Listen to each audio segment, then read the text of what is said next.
Imagine waking up to a sound so powerful that the earth beneath your feet begins to shake. Within minutes, the sky turns black with smoke, forests vanish in explosions, and entire villages disappear beneath a storm of steel. This was not the end of the world, it was the beginning of the Battle of Verdun, one of the most devastating battles in human history. On February 21, 1916, Germany launched a massive offensive against the French fortress city of Verdun. For months, German commanders had prepared one of the largest artillery bombardments the world had ever seen. Thousands of guns opened fire almost simultaneously, unleashing an endless rain of high-explosive shells across the French defensive lines. Their objective was not simply to capture territory, it was to force France into a battle so brutal that its army would slowly collapse under unbearable losses. Verdun was more than a military position. It represented French pride, determination, and national honor. If the city fell, the psychological impact on France could be catastrophic.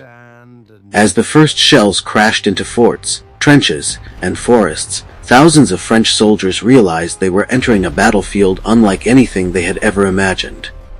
What began that cold February morning would soon become a relentless struggle that tested the endurance, courage, and survival of both armies like never before. As the thunder of artillery continued day and night, Verdun transformed into a landscape of destruction.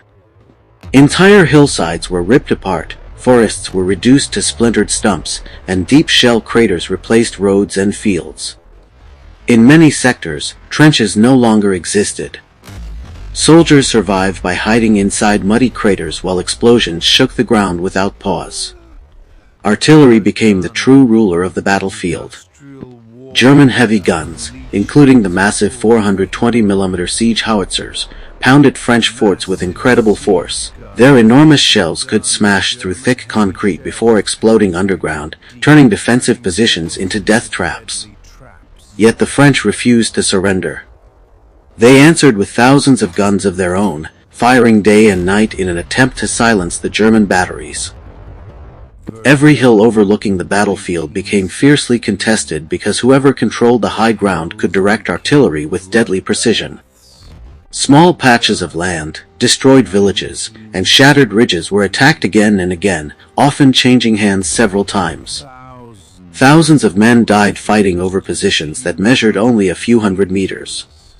Verdun had become a brutal war of endurance, where victory was no longer measured by distance gained, but by which army could survive the terrible cost the longest. As the battle dragged into the spring of 1916, the greatest enemy was no longer just bullets or shells, it was exhaustion. French and German soldiers lived in a nightmare where sleep was almost impossible, food and clean water were scarce, and the constant roar of artillery never truly stopped. Many men spent days surrounded by mud, shattered trees, and the remains of fallen comrades, unsure if they would survive the next hour. Despite the relentless pressure, France refused to let Verdun fall. General Philippe Pétain introduced a system that regularly rotated exhausted units away from the front, replacing them with fresh troops. This prevented entire divisions from collapsing under the strain of continuous combat. At the same time, an endless stream of trucks traveled along a single supply road that became known as La Voie Sacrée, or the Sacred Way.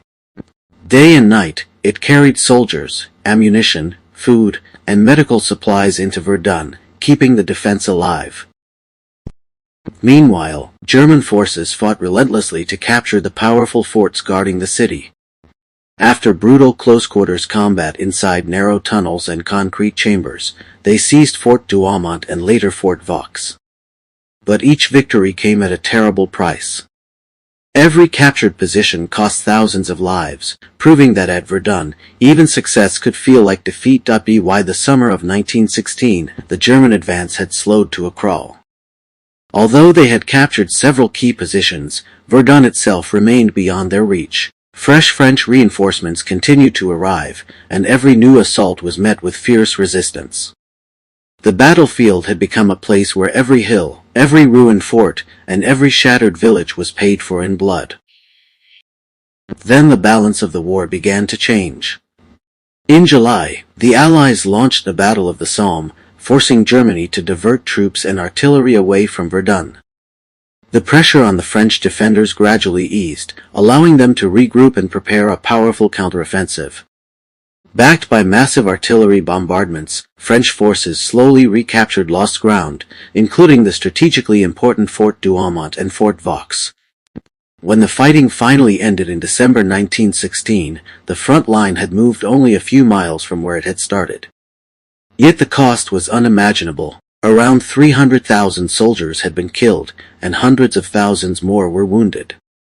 Verdun became a symbol of extraordinary courage, sacrifice, and determination, but also a haunting reminder of the terrible human cost of modern warfare.